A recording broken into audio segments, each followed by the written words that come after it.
Hello बच्चों, स्वागत है आप सभी का आपके अपने YouTube channel Shri Ram classes में। और आज के इस वीडियो में बात करने वाले हैं आपका जो सामाजिक विज्ञान का पेपर होगा कक्षा 8 का, जो कि आपके 26 तारीख को पेपर होने वाला है। तो 26 मार्च को जो आपका सामाजिक का पेपर होगा एसएसटी का, उसमें आपके इंपॉर्टेंट क्वेश्चन जितने भी होंगे उन सभी की चर्चा करेंगे। आपने जो साइंस का पेपर देख लिया होगा और उसके आंसर की भी आपने देख ली होगी, तो अगर आपने नहीं देखी तो आप जरूर देख लेना। पूरा पेपर मैंने आपको सोल्यूशन करवा दिया है और इसकी पीडीएफ आपको अपने ऐप के ऊपर मिल जाएगी, पेपर की पीडीएफ। और 8वीं क्लास का जो सामाजिक का और विज्ञान का जो पेपर है उसकी भी पीडीएफ आपको अपने ऐप के अंदर मिल जाएगी। वहाँ से आप इसको अच्छी प्रकार से अपने आंसर की मिलान कर।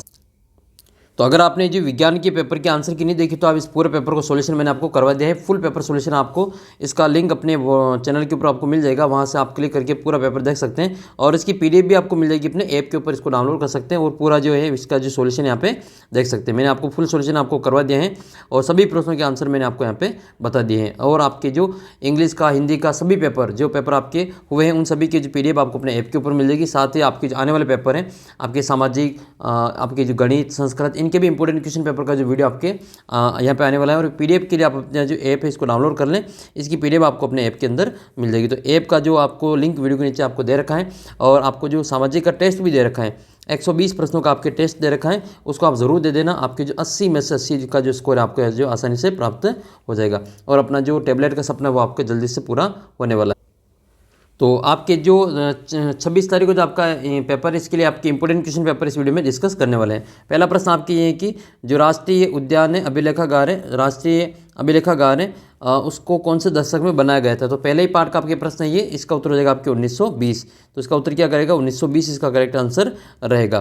फिर आपके अगला प्रश्न है कि विश्व में सर्वाधिक आबादी वाला देश कौन सा है। तो चाइना विश्व में सबसे ज़्यादा आबादी वाला देश है। अभी तक आपको चाइना ही करना है, ठीक है। चीन ही अपनी किताबों में नाम दे रखा, तो आपको नाम भी चाइना का ही इसमें याद रखना है।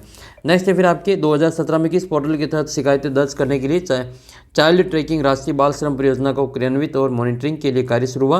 तो इसका उत्तर हो जाएगा आपके pencil.government.in, इसका उत्तर रहेगा।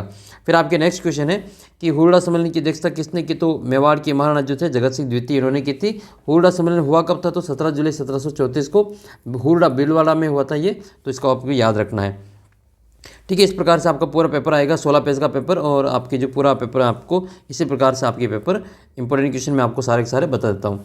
राजस्थान की पहली रेलगाड़ी कहाँ तक चली थी। तो ये आगरा फोर्ट से बांदीकुई के बीच में चली थी, 1874 में चली थी। नेक्स्ट आपके स्पिंग और स्पूनिंग किसके उदाहरण है। तो ये साइबर जो धोखाधड़ी होती है इसके एक उदाहरण है। नेक्स्ट आपके अगला प्रश्न मिलान करने वाला इंपॉर्टेंट क्वेश्चन है। 26 जनवरी 1950 को हमारा जो देश का जो संविधान है वो लागू होता है।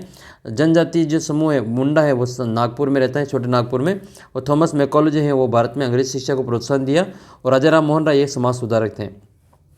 आपको कमेंट करके बताना कि भारत में जो संविधान दिवस कब मनाया जाता है। संविधान दिवस भारत में कब मनाया जाता है, इसका उत्तर आपको कमेंट करके बताना है। रिक्त स्थान की पूर्ति वाला इंपॉर्टेंट क्वेश्चन है कि जो देखो कई सारे बच्चे जो ऐप को डाउनलोड करके रोजाना टेस्ट दे रहे हैं, आप भी दे देना, कहीं ऐसा नहीं होगा आप भी क्वेश्चन से चूक जाओ फिर। तो प्राकृतिक संसाधन को विस्तृत रूप से जैविक और अजैविक संसाधन के रूप में विभाजित किया जाता है। और उत्प्रवासी वे लोग होते हैं जो देश छोड़ते हैं और प्रवासी वे लोग होते हैं जो देश में आते हैं। फिर आपके अगला प्रश्न है कि भारत की जो संविधान के जो अनुसार जो भारत सरकार की जो सरकार के 3 अंग है, एक तो विधायिका है, एक कार्यपालिका है, एक आपकी न्यायपालिका है। तीनों के नाम आपको याद करना है। आदिवासी का मतलब क्या होता है, मूल निवासी होते हैं जिनको जनजाति भी कहा जाता है, ठीक है। नेक्स्ट है फिर आपके ग्राम पंचायत का मुखिया कौन होता है। तो सरपंच होता है। और जिला परिषद का जो मुखिया वो जिला प्रमुख होता है। तो आप कमेंट करके बताना कि जो पंचायत समिति होती है, पंचायत समिति होती है, तो पंचायत समिति का जो मुखिया होता है उसको क्या कहते हैं। पंचायत समिति का जो मुखिया होता है उसको क्या कहा जाता है। और राज्यसभा का जो कार्यकाल है वो कितना होता है, 6 साल होता है। और जबकि लोकसभा का कार्यकाल 5 वर्ष होता है। ग्राम पंचायत और जिला प्रमुख का इनका भी कार्यकाल 5 साल ही होता है। धात्विक और अधात्विक खनिज को उदाहरण देकर समझाना है। तो धात्विक खनिज चमकीले होते हैं और कठोर होते हैं। इसके अलावा इनमें तन्यता पाई जाती है, आघात होती है। सोना, चांदी, लोहा इसके उदाहरण हैं। अधात्विक खनिज चमकीले नहीं होते, कठोर नहीं होते, तन्यता नहीं पाई जाती है, आघातवर्धनी नहीं होते हैं। अभ्रक, चूना पत्थर इसके उदाहरण हैं। मिश्रित कृषि किसको कहते हैं, किन की देशों में की जाती है। तो मिश्रित कृषि फसल उत्पादन के साथ साथ पशुपालन जो होता है इसको मिश्रित कृषि कहते हैं। भारत में, मलेशिया में, इंडोनेशिया में, चीन में ये मिश्रित कृषि पाई जाती हैं। और उद्योगों का वर्गीकरण किन किन आधार पर किया जा सकता है। तो कच्चे माल के आधार पर कर सकते हैं, कृषि आधारित, खनिज आधारित और वन आधारित। और आकार के आधार पर कर सकते हैं, कुटीर उद्योग, लघु उद्योग और आपके वृहद उद्योग। इसके अलावा स्वामित्व के आधार पर निजी, सरकारी, या आप जो इसमें नाम लिख सकते हैं।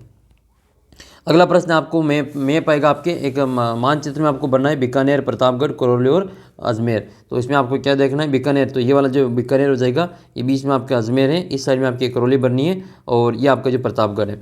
इसमें से आपका जिला कौन सा है, और आपका मैप जो आएगा वो 33 जिलों वाले आएगा। और 33 जिलों में आपको जो मैप बनने का एक बहुत ही फनी बिल्कुल एक जो फनी तरीके से मैंने आपको बता रखा है कॉमेडी के रूप में, वो आप वीडियो देख लेना। आप सर्च करना अपना जो मेन चैनल है उसके ऊपर इसका वीडियो आपको मिल जाएगा।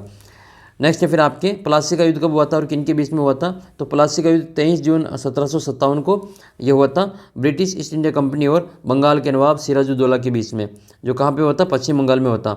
कमेंट करके बताना है कि प्लासी के युद्ध में कौन जीता था, कौन हारा था। और एक बक्सर का युद्ध, कमेंट करके बताओ कि बक्सर का युद्ध कब हुआ था और किन किन के बीच में हुआ था। अगला प्रश्न है कि भारतीय नील की मांग क्यों थी। तो भारत की नील बहुत चमकदार थी और लोग के मन को जो प्रति जो अच्छा इनका लगाव था। जो काश्तकार होते हैं इनको स्थायी रूप में बसाने के लिए अंग्रेजों ने कौन कौन सी कोशिशें कामयाब नहीं रही। तो जूम काश्तकारों को स्थायी बसाने के लिए हमेशा उनका जो नुकसान ही हुआ था। 1857 की क्रांति, अंग्रेजों ने विद्रोह के बाद में क्या क्या बदलाव किए, कोई 2 बदलाव इसमें आपको लिखना है। तो राजाओं को पुरस्कार और उपाधि देना प्रारंभ कर दिया और अंग्रेजी शिक्षा देना उन्होंने शुरू कर दिया था।